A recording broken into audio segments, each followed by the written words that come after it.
Welcome to The Breakdown, where we're breaking down marketing knowledge for auto repair shop owners like you. Well, hi, everyone, and welcome to our first episode of The Breakdown. The Breakdown is going to be a new series that we're doing where we take a topic and we break it down for you on our whiteboard. Today, we're going to be talking about ADA compliance. And the first thing that I want to make very clear is right up here at the top. I am not a lawyer, okay? And when we start talking about ADA compliance, we're going to talk about Title III ADA lawsuits. And when you are making sure that your website or even the bathroom in your business is ADA compliant, you need to, like, if you want to know that you're 100% compliant, you need to talk to an attorney, not me. So, to cover myself, I am telling you that this is not legal advice. It is for educational, or better yet, entertainment purposes only.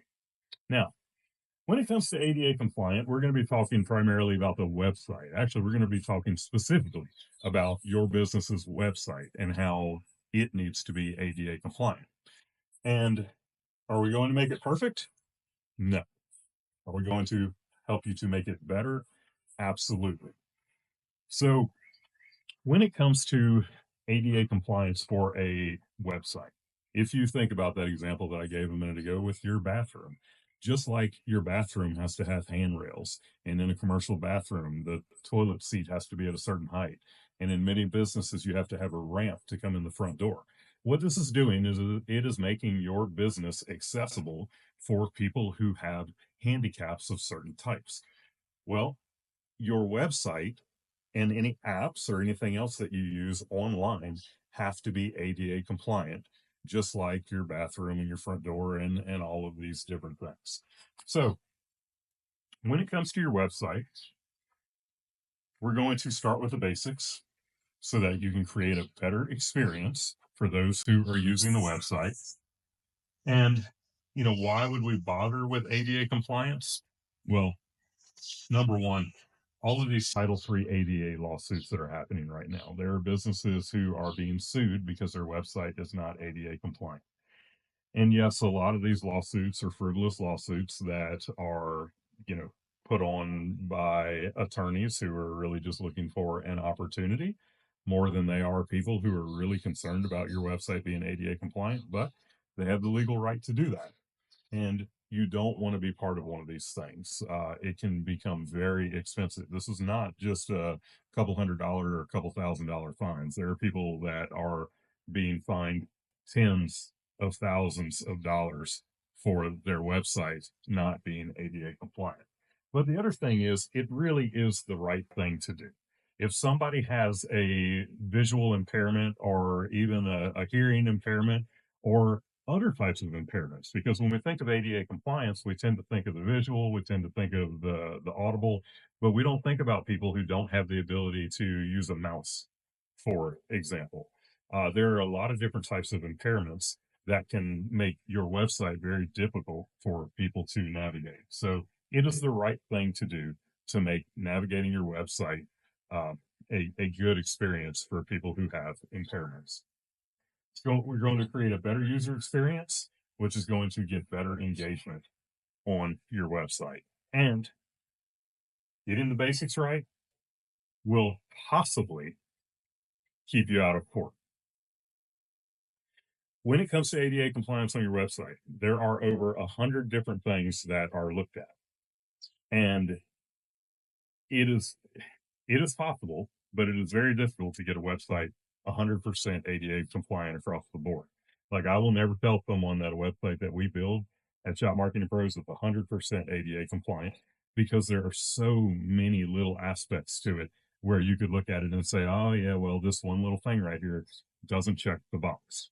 But there are some basics that, when those basics are in place, it will make for a much better user experience, and it will at least make for an experience that is possible for someone who is using a screen reader or some other kind of device to be able to navigate your website in a way that someone without an impairment may not have to do. So again, we're going to start with the basics to create a better experience. We're going to do it because it is the right thing to do, and it might just save your butt in court. I'm going to stress that word, might. So there are 5 things that we're going to look at when it comes to ADA compliance. So these are the main things that when you do them on your website, it's going to create a much better user experience.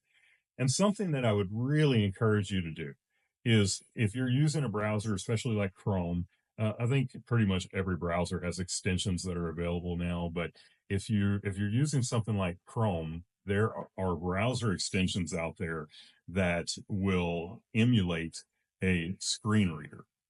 And if you go through the process of navigating your website like someone who is using a screen reader would have to do, then it will give you an appreciation for the things that we are talking about. And I'm going to do my best to try to explain each one of these things to you so that you have a good understanding of why they need to be done. The first one we're going to talk about down here is your skip navigation links. Now, the way that a screen reader works is that someone is tabbing through all of the different content sections on the website. And that could be a link, it could be a heading, it could be a block of content or an image. And if you're using a screen reader, then you can just hit that tab key and it will read out to you what it is looking at. Well, if you think about how a website works, you've got the logo up at the top left, you might have some star ratings and an address and all of that. And then you have your navigation.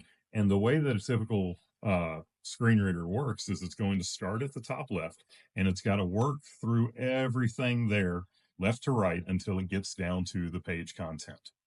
And one of the biggest parts of that is the navigation.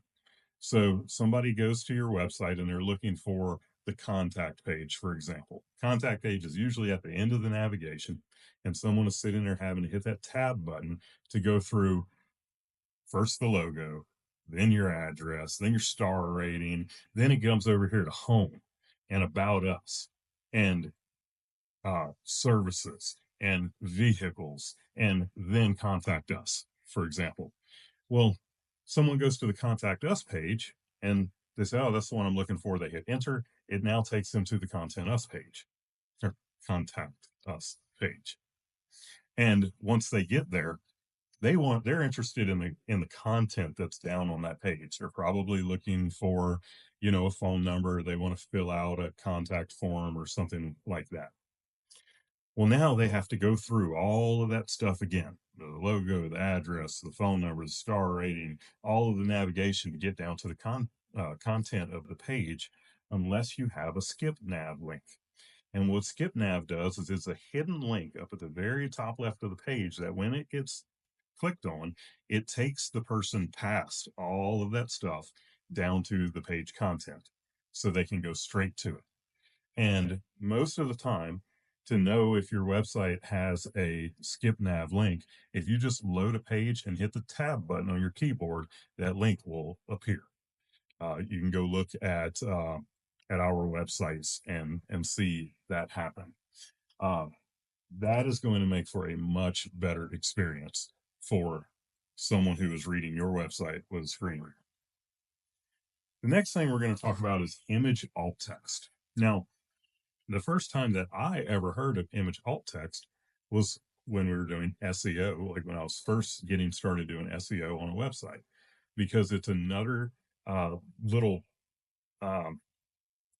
it's information that you can append to an image.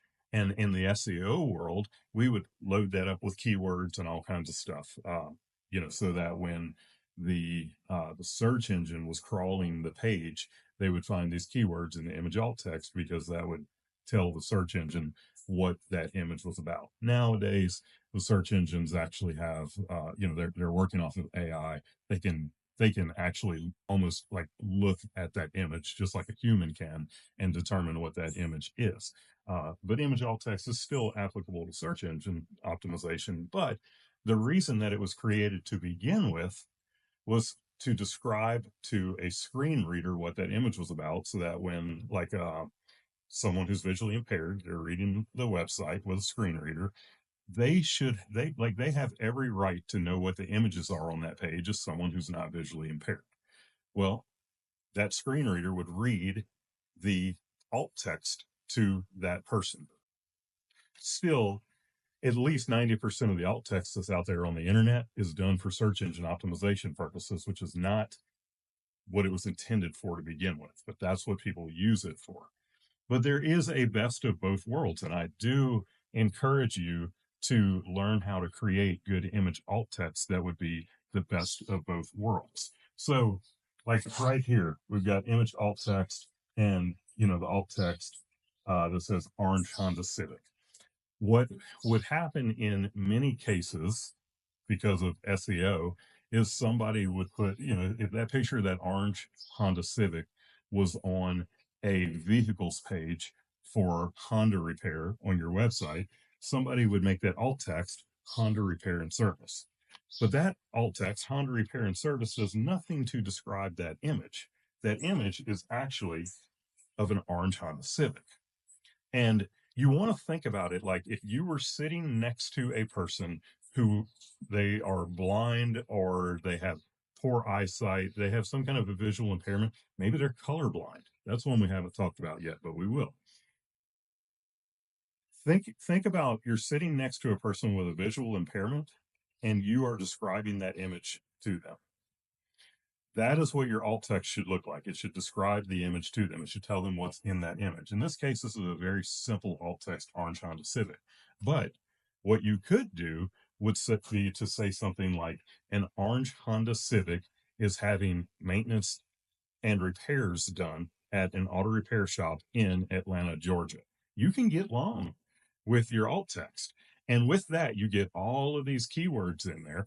We're talking about auto repair and maintenance. We're talking about it's in an auto repair shop in Atlanta, Georgia. So you're getting those keywords in there. You can have the best of both worlds while completely describing that image even better to a person who is visually impaired.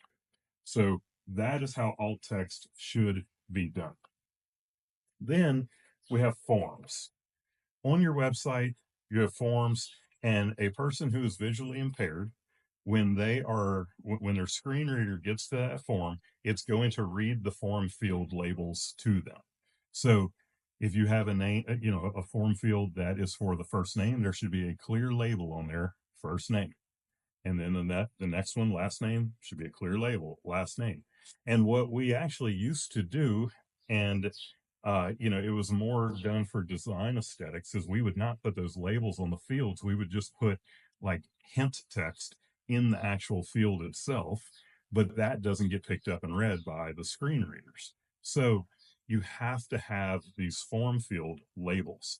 Now, it's not just enough to have the thing labeled, because how many times have you gone to submit a form and it didn't submit because something was off in the form? Maybe there was a form field that you didn't fill out and it's a required field.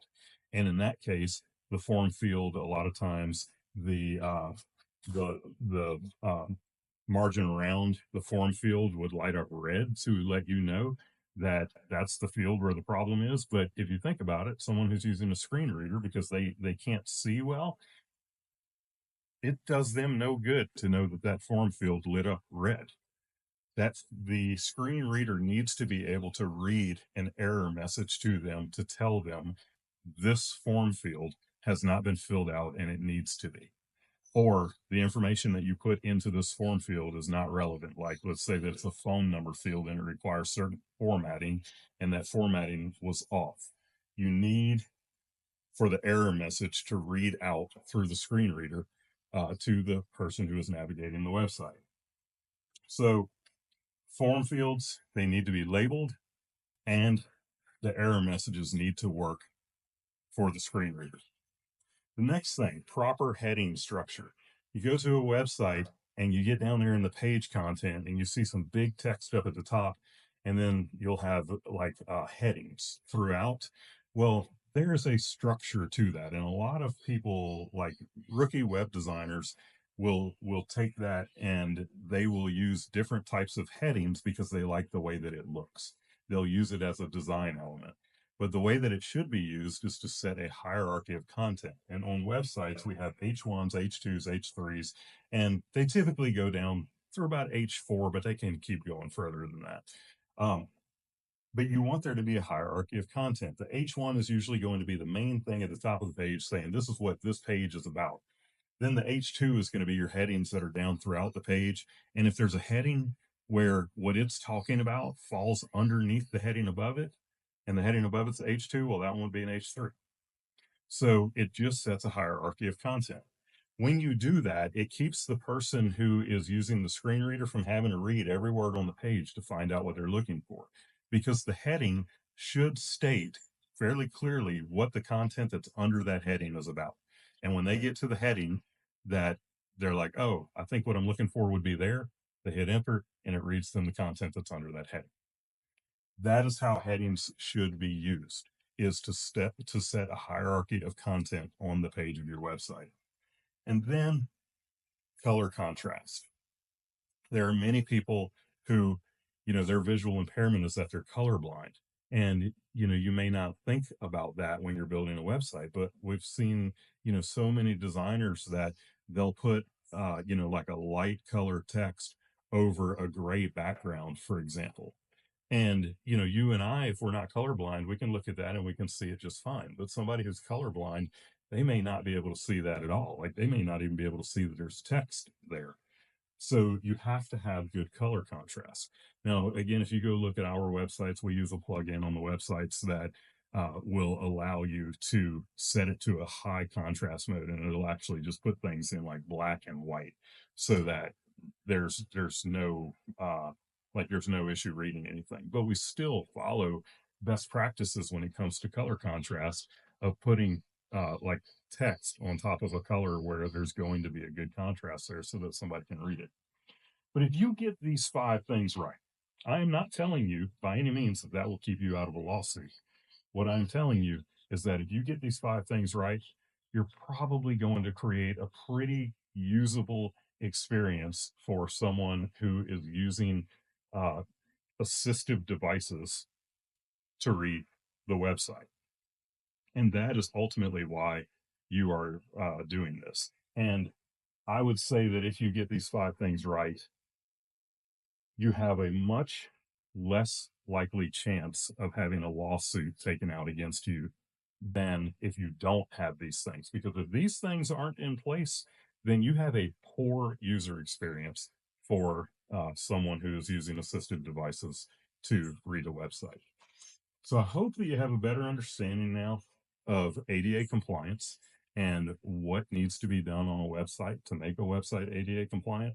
If you have any questions, feel free to reach out and ask. And I appreciate you watching our video today.